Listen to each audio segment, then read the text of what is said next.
Supernatural Season 13, Episode 8, The Scorpion and the Frog. This was actually a pretty interesting episode. It was certainly a filler episode.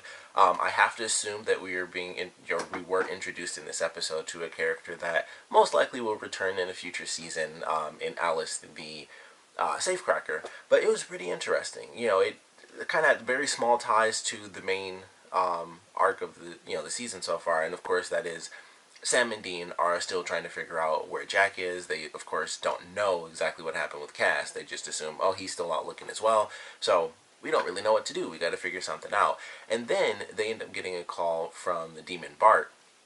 And he tells them, hey, happen to have this spell, just so happens to be a locator spell for a Nephilim, which I thought was pretty interesting. And, it's like, here's the first half. So I need your help with this, like, tiny, itty-bitty little thing.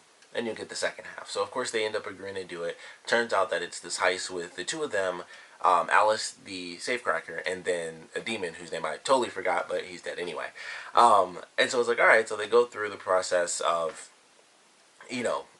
going through, figuring out what they're going to do with this heist and everything. And it's like, oh, the guy will never see us coming. And then, of course, it cuts to the guy, and he's, like, talking to this demon, and then, they know they're coming and everything. And he sends this demon away and is like, tell Asmodeus, I don't take orders, I give them and stuff. And the character, admittedly, I thought the older guy was kind of cool. I wish I remembered his name. I actually liked his character. But he was really interesting because he was technically human. He was just immortal as long as he, stayed within his house. And I was like, oh, that's very interesting. So I thought that was a pretty cool concept. And he knew about magic and stuff like that. Because at first, I didn't realize that he was actually that old. I think there was some stuff I may have missed because I was doing some other stuff. Actually, this is totally random, but I just got a brand new camera. So I was like gushing all over my camera while I was watching this episode. But, Bart didn't really tell them a lot of information. Like, he didn't tell them about the immortal thing or, like, the crazy Indiana Jones deal, leading to the actual safe itself. So I don't think he even mentioned the fact that this guy was actually hundreds of years old. He mentions it at the very end where he was actually 200. But even at the end of the episode, I didn't know that the guy was that old until he said it. I didn't think he was actually that old at all. I just assumed, he was just living his normal life out. And somehow he came across Bart, and naturally there was a deal there. Something in regards to that. But I didn't think that he, was truly living for centuries at that point. So it was interesting. It goes through, Sam is fighting this guy, and it was like, man, because, Sam's fighting this older dude, and I was like, something's up. He thought that Sam was a demon at first, and then Sam's fighting him, and I'm like, this dude's tossing Sam around, something's up. Like, is this guy human or what? And he is, but he's also immortal, so I don't think he has, even though they had, an older actor, he doesn't have the same sort of crux as someone who's actually that age, because he's got crazy spells going off where he's immortal. That being the case, he should be pretty much as strong as he ever was. As long as he at least moderately works out, he's as strong as he'd ever been because he's immortal. So he still has those skills. Like, he doesn't, basically he stopped aging at a certain age. So he still has all that strength and stuff built up over time. And I was like, oh, that kind of makes sense how that would work. A little bit at least. It's magic, so we'll just go with it. It makes total sense. But he beats Sam, and then he goes down to his little bunker. And so we have Dean, who was the, human blood dowsing rod in this episode, which I thought was definitely funny. And he and Alex, throughout the episode, bond a little. Like, she has this old school drink called Nerve Damage, which I'm pretty sure every time I see a reference to something where it's like, oh, that's that crazy drink, I always think of the drink Surge every time. So I think that was what that was supposed to kind of be a reference to. And she was like, it's on eBay, and she gave him a can and stuff. So they started to bond a little bit throughout the episode. And then they open up the safe, and then the dude comes down. And it's like, oh, okay. And I love the scene where Alice takes off. She kicks the dude in the ankle, and he's like, ah, and she's able to, dart past him. And Dean's just like, cool, I'm just here by myself now. And, of course, he shoots the guy because he assumes he can take him down. And then Sam comes in and distracts him for a quick second, like, yeah, he's immortal. And Dean just punches the dude straight in the face and knocks him unconscious. And it was just like, he's down for the count, and that was all there was to it. So they go through that process. We have, of course, Alice throughout the episode revealing the fact that she sold her soul.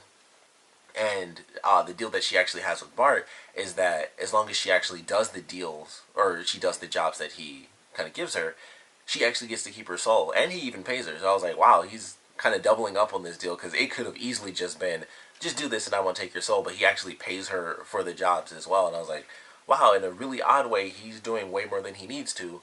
But yeah, in all honesty, that is he didn't need to do that to begin with, but it was an easy way to kind of be like, hey, just do these random missions, get these random items for me. And considering she mentioned that there were several other jobs, that's probably what they're going to talk about whenever they decide, to bring Alice back. It'll be like, hey, this random thing came up and it involved, an old job that I did for Bart, and it was like revolving around this item, or something random like that. Because they talk about how she'd been doing it for a while, but this seemed like the most important thing in the universe. It was his bones, so it just makes me wonder what was, some of the other things that he had her steal. So we find all that out, and then as the episode goes on, they, put the dude in the chair, which I thought was a great scene, where Sam and Dean just push him in the chair and all the darts just shoot out, and they talk about how awesome that was, and it was kind of awesome, and it was definitely funny watching their reactions, like, holy crap, he just got hit with all these darts.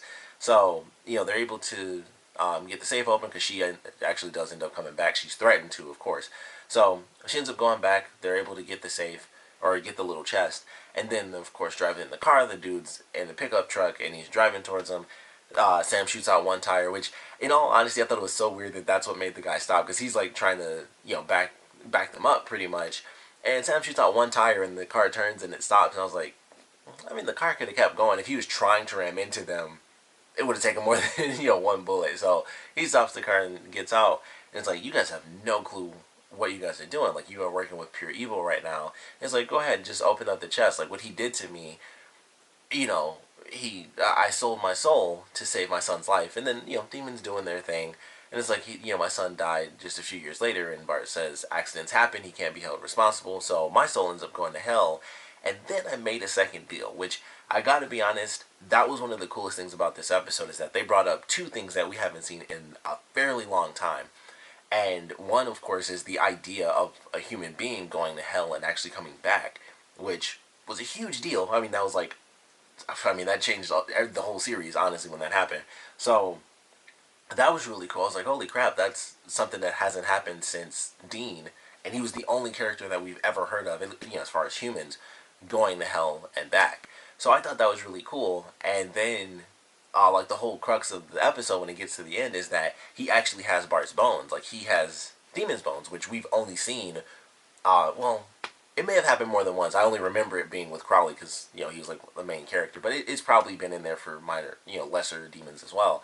But it was just like, man, that's a cool thing. Like, they brought like two really cool things together in these two brand new characters, and unfortunately they both died off. Like, I would have loved it if the guy lived, but in all honesty, there wouldn't have been much there outside of, hey, we have a random new ally who's centuries old, maybe he can help us with, this or that, some random thing. But I was like, this is actually kind of cool. Like, that was one of the things I liked about the episode, even though I knew it was filler, was the fact that they brought out like really classic elements of a human going to hell and back, and then the demon bones allowing for them to actually, take out demons who've been alive for centuries. So I thought that was just really cool. It was like, oh man, these are like some, sort of throwback elements that we haven't had for a super long time. So that kind of made me appreciate the episode a little bit more.